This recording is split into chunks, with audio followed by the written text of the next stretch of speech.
राधे राधे भक्तजनों, आज आप सुनेंगे सोमवती अमावस्या व्रत कथा। अगहन अमावस्या व्रत कथा।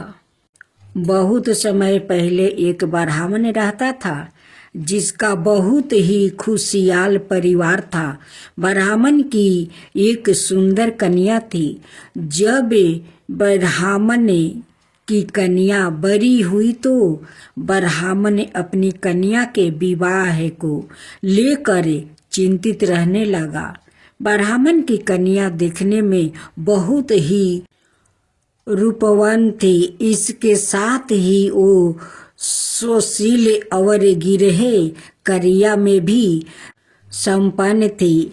इन सभी गुणों के होने के बावजूद भी ब्राह्मण की कन्या के विवाह का योग नहीं बन रहा था।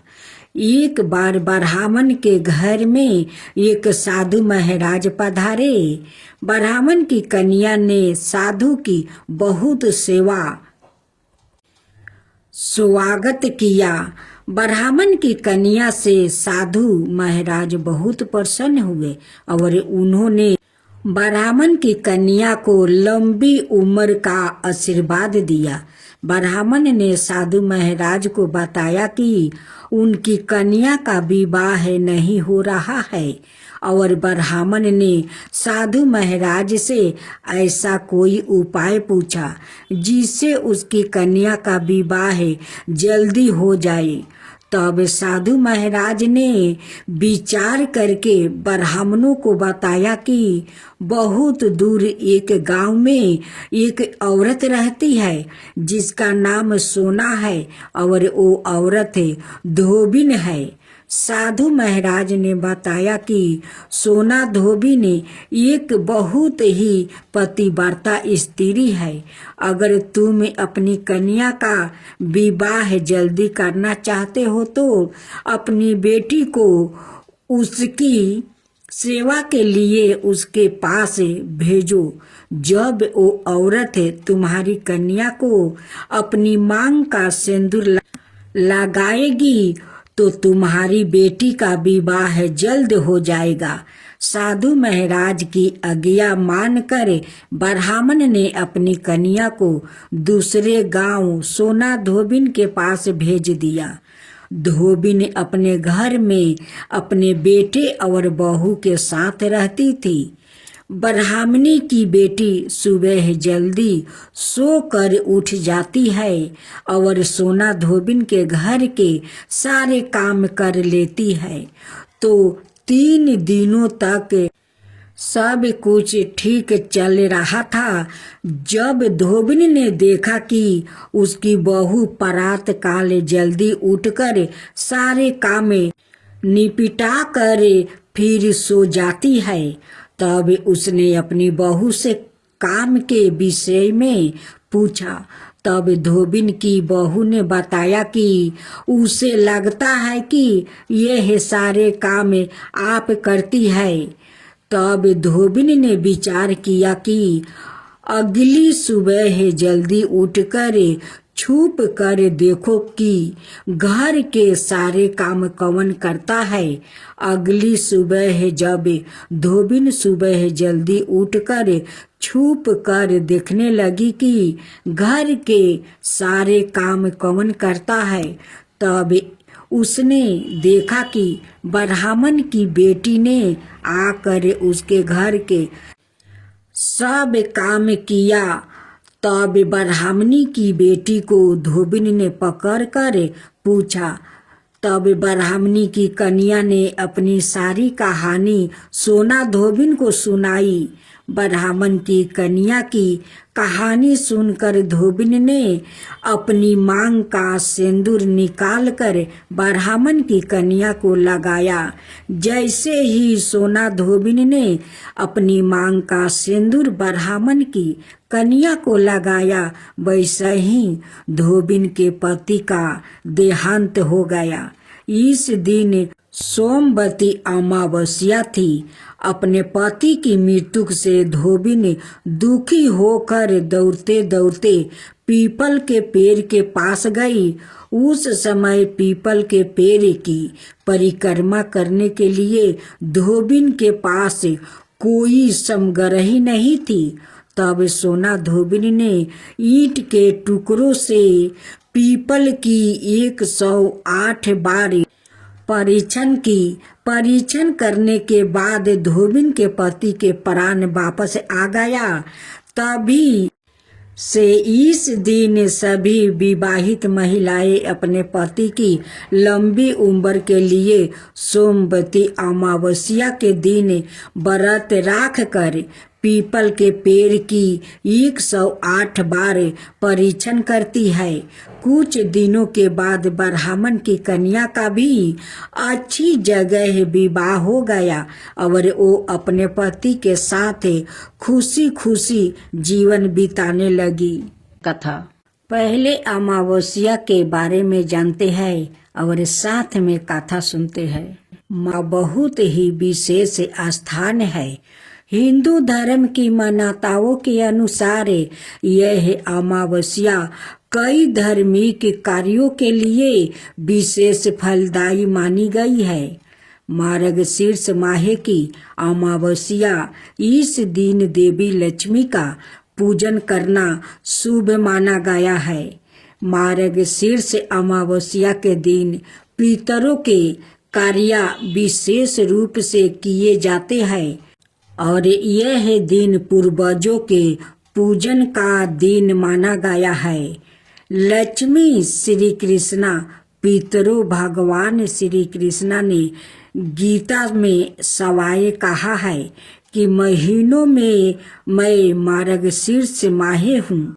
मार्गशीर्ष माह के संदर्भ में कहा गया है कि इस माह का संबंध मृगशिरा नक्षत्र से होता है।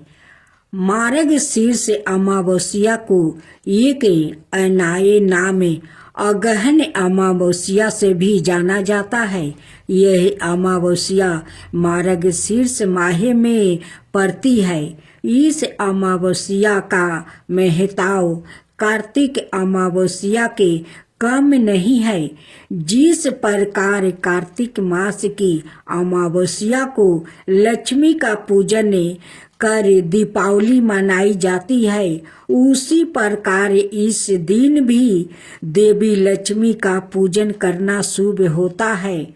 इसके अतिरिक्त अमावस्या होने के कारण इस दिन स्नान, दान और अन्य धार्मिक कार्य आदि भी संपन्न किया जाता है, जिनका हिंदू धर्म में बड़ा महत्व है। मार्गशीर्ष अमावस्या के दिन पितरों के कार्य विशेष रूप से किया जाता है और यह दिन पूर्वजों के पूजन का दिन माना गया है। मार्गशीर्ष का महीना श्राद्ध और भक्ति से पूर्ण होता है। हिंदू धर्म की मान्यताओं के अनुसार यह माह कई धार्मिक कार्यों के लिए विशेष फलदायी माना गया है। मार्गशीर्ष माह की अमावस्या का बहुत ही विशेष स्थान है। इस माह में भगवान श्री कृष्णा भक्ति का विशेष महत्व होता है और पितरों की पूजा भी की जाती है।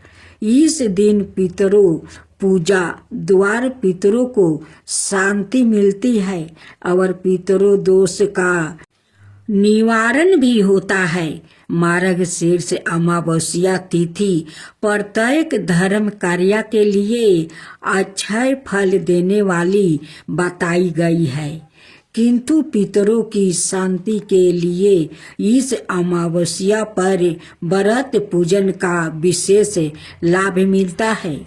जो लोग अपने पितरों की मोक्ष प्राप्ति सद्गति के लिए कुछ करना चाहते हैं, उन्हें मार्गशीर्ष माह की अमावस्या को उपवास राख कर पूजन कार्य करना चाहिए। अब श्री कृष्णा का कथन। भगवान श्री कृष्णा ने गीता में सवाए कहा है कि महीनों में मैं मार्गशीर्ष माहे हूँ। सतयुग में देवों ने मार्गशीर्ष मास की प्रथम तिथि को ही बरस का प्रभाव किया था। मार्गशीर्ष अमावस्या के दिन पवित्र नदियों में स्नान का विशेष महत्व बताया गया है। स्नान के समय नमो नारायण या गायत्री मंत्र का उच्चारण करना फलदायी होता है। मार्गशीर्ष माह में पूरे महीने प्रातःकाल समय में भजन मंडलियां भजन कीर्तन करती हुई निकलती है।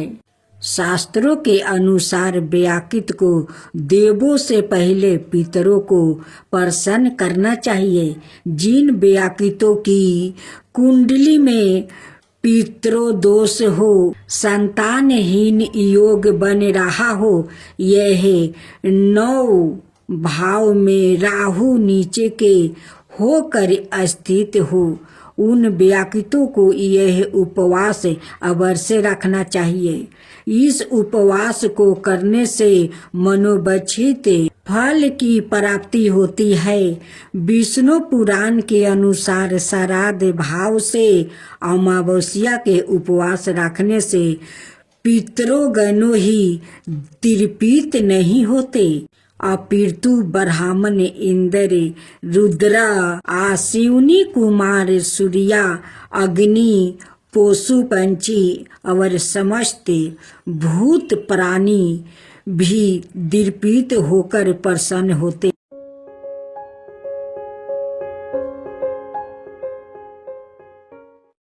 अगहन अमावस्या व्रत कथा। बहुत समय पहले एक ब्राह्मण रहता था जिसका बहुत ही खुशहाल परिवार था। ब्राह्मण की एक सुंदर कन्या थी। जब ब्राह्मण की कन्या बड़ी हुई तो ब्राह्मण अपनी कन्या के विवाह को लेकर चिंतित रहने लगा। ब्राह्मण की कन्या देखने में बहुत ही रूपवान थी। इसके साथ ही वो सुशील और गिरहे क्रिया में भी संपन्न थी।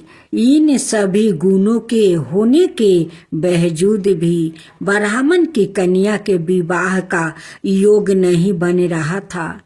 एक बार ब्राह्मण के घर में एक साधु महाराज पधारे। ब्राह्मण की कन्या ने साधु की बहुत स्वागत किया। ब्राह्मण की कन्या से साधु महाराज बहुत प्रसन्न हुए और उन्होंने ब्राह्मण की कन्या को लंबी उम्र का आशीर्वाद दिया। ब्राह्मण ने साधु महाराज को बताया कि उनकी कन्या का विवाह नहीं हो रहा है और ब्राह्मण ने साधु महाराज से ऐसा कोई उपाय पूछा जिससे उसकी कन्या का विवाह जल्दी हो जाए। तब साधु महाराज ने विचार करके ब्राह्मणों को बताया कि बहुत दूर एक गांव में एक औरत रहती है जिसका नाम सोना है और वो औरत धोबिन है। साधु महाराज ने बताया कि सोना धोबिन एक बहुत ही पतिव्रता स्त्री है। अगर तुम अपनी कन्या का विवाह जल्दी करना चाहते हो तो अपनी बेटी को उसकी सेवा के लिए उसके पास भेजो। जब वो औरत तुम्हारी कन्या को अपनी मांग का सिंदूर लगाएगी तो तुम्हारी बेटी का विवाह जल्द हो जाएगा। साधु महाराज की आज्ञा मानकर ब्राह्मण ने अपनी कन्या को दूसरे गांव सोना धोबिन के पास भेज दिया। धोबिन अपने घर में अपने बेटे और बहू के साथ रहती थी। ब्राह्मणी की बेटी सुबह जल्दी सोकर उठ जाती है और सोना धोबिन के घर के सारे काम कर लेती है। तो 3 दिनों तक सब कुछ ठीक चल रहा था जब धोबिन ने देखा कि उसकी बहू प्रात काल जल्दी उठकर सारे काम निपटा कर फिर सो जाती है। तब उसने अपनी बहू से काम के विषय में पूछा। तब धोबिन की बहू ने बताया कि उसे लगता है कि यह सारे काम आप करती है। तब धोबिन ने विचार किया कि अगली सुबह जल्दी उठकर छुप कर देखो कि घर के सारे काम कौन करता है। अगली सुबह जब धोबिन सुबह जल्दी उठकर छुप कर देखने लगी कि घर के सारे काम कौन करता है, तब उसने देखा कि ब्राह्मण की बेटी ने आकर उसके घर के सब काम किया। तब ब्राह्मणी की बेटी को धोबिन ने पकड़ कर पूछा। तब ब्राह्मणी की कन्या ने अपनी सारी कहानी सोना धोबिन को सुनाई। ब्राह्मण की कन्या की कहानी सुनकर धोबिन ने अपनी मांग का सिंदूर निकालकर ब्राह्मण की कन्या को लगाया। जैसे ही सोना धोबिन ने अपनी मांग का सिंदूर ब्राह्मण की कन्या को लगाया, वैसे ही धोबिन के पति का देहांत हो गया। इस दिन सोमवती अमावस्या थी। अपने पति की मृत्यु से धोबिन दुखी होकर दौड़ते दौड़ते पीपल के पेड़ के पास गई। उस समय पीपल के पेड़ की परिक्रमा करने के लिए धोबिन के पास कोई समग्रही नहीं थी। तब सोना धोबिन ने ईंट के टुकड़ों से पीपल की 108 बार परीक्षण करने के बाद धोबिन के पति के प्राण वापस आ गया। तभी से इस दिन सभी विवाहित महिलाएं अपने पति की लंबी उम्र के लिए सोमवती अमावस्या के दिन व्रत राख कर पीपल के पेड़ की 108 बार परीक्षण करती है। कुछ दिनों के बाद ब्राह्मण की कन्या का भी अच्छी जगह विवाह हो गया और वो अपने पति के साथ खुशी खुशी जीवन बिताने लगी।